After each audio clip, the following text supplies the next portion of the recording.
بسم الله الرحمن الرحيم. إن الحمد لله نحمده ونستعينه ونستغفره ونستهديه ونعوذ بالله من شرور أنفسنا ومن سيئات أعمالنا. إنه من يهده الله فلا مضل له ومن يضلل فلا هادي له، وأشهد أن لا إله إلا الله وحده لا شريك له، وأشهد أن محمدا عبده ورسوله. المشاهدون الأعزاء في كل مكان، السلام عليكم ورحمة الله وبركاته، وأهلا وسهلا ومرحبا بكم في برنامج محكمات. نقف اليوم مع آية في كتاب الله تبارك وتعالى من سورة البقرة، وهي الآية 52 بعد 100.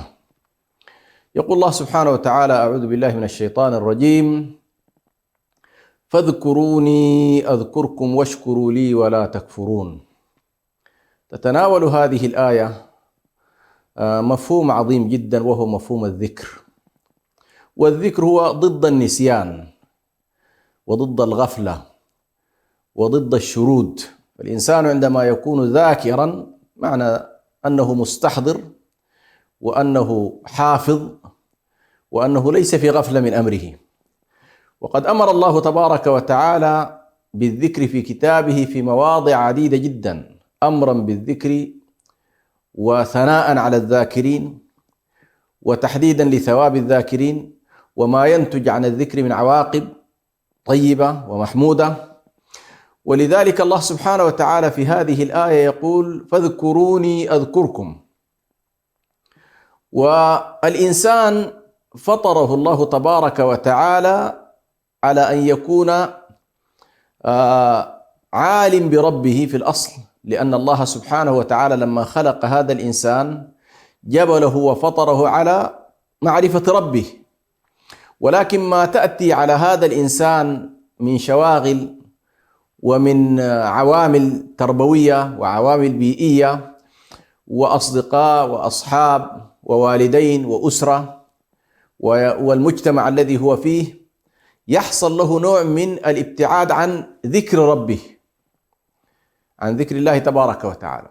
لهذا النبي صلى الله عليه وسلم يقول: كل مولود يولد على الفطرة فأبواه يهودانه أو ينصرانه أو يمجسانه. فالأصل أن الإنسان يولد وهو يعرف ربه، ولذلك دليل الفطرة هو من أقوى الأدلة التي نستدل بها على وجود الله سبحانه وتعالى. أنت مهما حاولت أن تتنكر لوجود خالقك، لكن الداخل الكامن في نفسك من فطرة الله التي فطرك عليها تجعلك في استحضار لأن هنالك خالق. ولذلك معنى الذكر هو بمعنى استحضار لهذه الحالة الكامنة في النفس البشرية التي ران عليها الكثير من الأشياء فتلوثت الفطرة وانتكست هذه الفطرة التي فطر الناس عليها. وبالتالي كأنما الذكر يحاول أن يجلي هذه الحالة التي حصلت ويعيدك مرة أخرى إلى ذاكرتك،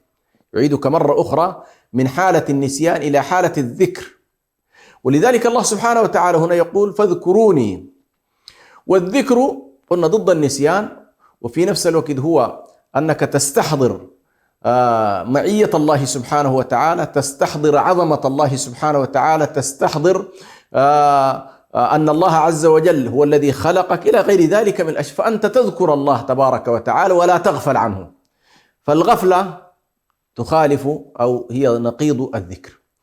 وذكر الله سبحانه وتعالى ورد في العديد كما ذكرنا من الآيات في كتاب الله سبحانه وتعالى. يقول الله سبحانه وتعالى: واذكروا الله ذكرا كثيرا. وقال لرسوله صلى الله عليه وسلم في بداية الدعوة: واذكر ربك. الله سبحانه وتعالى يقول لنبيه عليه الصلاة: واذكر ربك إذا نسيت. فمتى ما حصل النسيان الإنسان عليه أن يتذكر ويعود إلى رشده، وهكذا. فنلاحظ أن القرآن الكريم يحث الناس على أن يذكروا الله سبحانه وتعالى. ويقول الله سبحانه وتعالى: والذاكرين الله كثيرا والذاكرات، ضمن السياق طبعا، إن المسلمين والمسلمات والمؤمنين إلى آخره. قال في العاشر قال: والذاكرين الله كثيرا والذاكرات. هنا نلاحظ أن الله سبحانه وتعالى يأمرنا دوما في مسألة الذكر أن يكون ذكرا كثيرا، يعني كثير من القضايا لا ترد فيها مسألة الذكر، لكن في لا ترد فيها مسألة الكثرة. لكن هنا في الذكر على وجه التحديد الله سبحانه وتعالى يريد منا أن نكون ذاكرين لله سبحانه وتعالى ذكرا كثيرا. وكذلك الله سبحانه وتعالى ذكر بأن يعني أثنى على من يذكرون الله سبحانه وتعالى على كل أحوالهم، الذين يذكرون الله قياما وقعودا وعلى جنوبهم ويتفكرون في خلق السماوات والأرض ربنا ما خلقت هذا باطلا سبحانك فقنا عذاب النار. فإذا الذكر مأمور به، بل هو مقصود لذاته، ليس كبعض الأحكام الشرعية أو بعض العبادات التي هي ليست مقصودة لذاتها ولكن مقصودة لغيرها، مثل الجهاد في سبيل الله مثلا من الأعمال التي مقصودة لغيرها، مقصود لتمكين الدين ونصرة الدين. أما الذكر على وجه التحديد فهو مقصود لذاته، ولذلك النبي صلى الله عليه وسلم دل عليه دلالة قاطعة عندما قال أفلا أدلكم على أمر وخير لكم من أن تلقوا عدوكم فيضربوا رقابكم وتضربوا رقابهم. فتعجب الصحابة وهم يعرفون أن الجهاد في سبيل الله وذروة سنام هذا الدين، فقالوا كيف ذلك يا رسول، أو ما هو هذا الأمر الذي خير من أن نلقى العدو فيضرب الأعناق ونحن نعرف بأن الذي يلقى الله مجاهدا أو الذي يلقى الله شهيدا فإنما يعني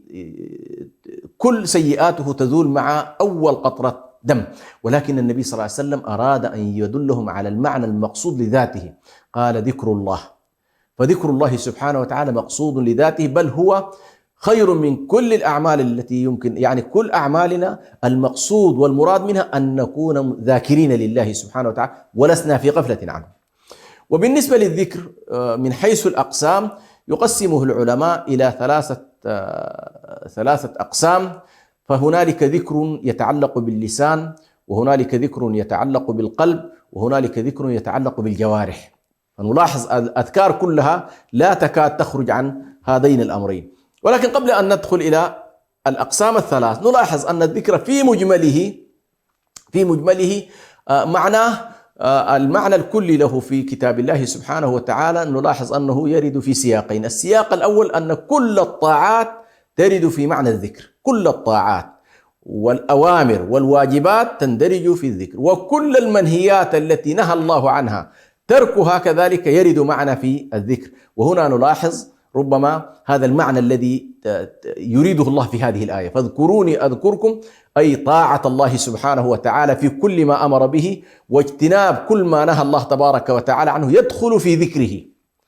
المعنى الثاني وهو معنى خاص، وهو سيأتينا في التقسيم سنعرفه، لكن المعنى الخاص هو الذي يعرفه كثير من الناس، هو المعنى المرتبط بالأوقات المحددة أو الأزمنة المحددة كتلاوة القرآن والتسبيح والتهليل والتحميد. فالذكر المتعلق باللسان غالبا الناس يذهبون إلى ذلك، فإذا قالوا هذا ذاكر لله معناه هو لسانه رطب بذكر الله. لكن المعنى أشمل، معنى فاذكروني أذكركم أي في كل ما أمر الله تبارك وتعالى به. ولذلك ذكر الله سبحانه وتعالى له علاقة بالقلب، وعلاقته بالقلب هو أن يكون الإنسان متدبرا ومتأملا في الدلائل الدالة على عظمة الله وعلى وجود الله وعلى كبرياء الله تبارك وتعالى. فالدلائل هذه التي تدل على الله عز وجل إذا تفكر فيها الإنسان وظل مستحضر لها بقلبه وعقله فإنه يكون ذاكرا بقلبه.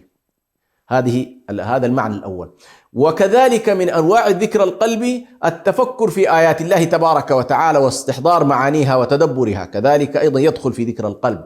ومما يدخل أيضا في ذكر القلب التفكر في كونه سبحانه وتعالى، هذا الكون إن في خلق السماوات والأرض واختلاف الليل والنهار لآيات لأولي الألباب الذين يذكرون الله قياما وقعودا وعلى جنوبهم. وآية البقرة إن في خلق السماوات والأرض واختلاف الليل والنهار لآيات واختلاف الليل والنهار والفلك التي تجري في البحر ما ينفع الناس وما أنزل الله من السماء من ماء فأحيا به الأرض بعد موتها وبث فيها من كل دابة وتصريف الرياح والسحاب المسخر لآيات لقوم يعقلون. إذن هنا نلاحظ بأن ذكر الله بالقلب هو التأمل في الدلائل، التأمل في أسماء الله، التأمل في صفات الله، التأمل في عظمة الله، التحبب لله سبحانه وتعالى والتقرب إليه بأسمائه وصفاته، خشية الله سبحانه وتعالى، هذه المعاني القلبية كلها تدخل في ذكر القلب. المعنى الثاني أو النوع الثاني من الذكر هو ذكر اللسان، وهذا ربما هو السائد عند الناس، لكن الأهم منه هو ذكر القلب، لأن القلب إذا كان ذاكرا يفيض على اللسان والجوارح. إن في القلب مضغة إذا صلحت فصلحت بذكر الله. فعندما يكون الإنسان ذاكرا بقلبه، بطبيعة الحال ينعكس ذلك ويفيض بلسانه، فيظل الإنسان مسبحا لله، سبحان الله والحمد لله ولا إله إلا الله والله أكبر ولا حول ولا قوة إلا بالله، والصلاة على رسول الله صلى الله عليه وسلم، والاستغفار. ويدخل في ذكر اللسان تلاوة القرآن الكريم، فإن ذلك من أعظم الذكر الذي يتقرب به إلى الله سبحانه وتعالى. النوع الثالث من أنواع الذكر هو ذكر الجوارح. وذكر الجوارح يدخل فيها كل الواجبات التي تتعلق بالجوارح من صلاة وصيام وحج وغير ذلك التي تتعلق بجوارح، فهي ذكر لله سبحانه وتعالى. وبالتالي سمى الله سبحانه وتعالى الصلاة ذكرا: يا أيها الذين آمنوا إذا نودي للصلاة من يوم الجمعة فاسعوا إلى ذكر الله، فسماها نسعى إلى الصلاة وهي ذكر الله سبحانه وتعالى. إن الصلاة تنهى عن الفحشاء والمنكر ولذكر الله أكبر، فسماها الله سبحانه وتعالى أيضا ذكر. إذن وكذلك الله سبحانه وتعالى في سورة طه إنما قال لموسى عليه السلام: إنني أنا الله لا إله إلا أنا فاعبدني وأقم الصلاة لذكري. فهنا نلاحظ أن الصلاة سماها الله سبحانه وتعالى ذكر، وهي يندرج في هذا الباب بطبيعة الحال لما فيها من تسبيح وتهليل ودعاء وتمجيد وغير ذلك، فهي من أبواب الذكر. هنا نلاحظ من أدى هذه القضايا، ذكر الله بلسانه وبقلبه وبجوارحه في مختلف المجالات، يستحق بالمقابل فاذكروني أذكركم. يا سلام، ما أجمل أن يذكرك الله سبحانه وتعالى. أخبر النبي صلى الله عليه وسلم بأن الإنسان الذي يذكر الله في نفسه يذكره الله في نفسه، والذي يذكر الله في ملأ يذكره الله في ملأ خير منه، الذي يذكر الله في الأرض يذكره الله في السماء. فكلمة أذكركم ضع فيها ما شئت: أذكركم أرحمكم، أذكركم أثني عليكم، أشكركم أتفضل عليكم، أشكركم إذا شكرتموني بالمجاهدة شكرتكم بالهداية، إذا شكرتموني باللسان شكرتكم بالإفضال والإنعام، إلى غير ذلك مما يمكن أن نعتبره في الجزاء من جنس العمل. فالله عز وجل يقول لك: تذكرني أذكرك، تنساني أنساك، على سبيل المقابلة. نسوا الله فنسيهم، والعياذ بالله. ما أعظم هذه الآية أن الله سبحانه وتعالى يقول لك: والله اذكرني أذكرك. إذا نسيت الله سبحانه وتعالى ينساك الله، على سبيل الله لا ينسى، وما كان ربك نسيا، ولكن هنا جاءت على سبيل المقابلة، الجزاء من جنس العمل. نسأل الله سبحانه وتعالى أن يجعلنا من الذاكرين الله كثيرا والذاكرات، إنه ولي ذلك والقادر عليه. والسلام عليكم ورحمة الله وبركاته.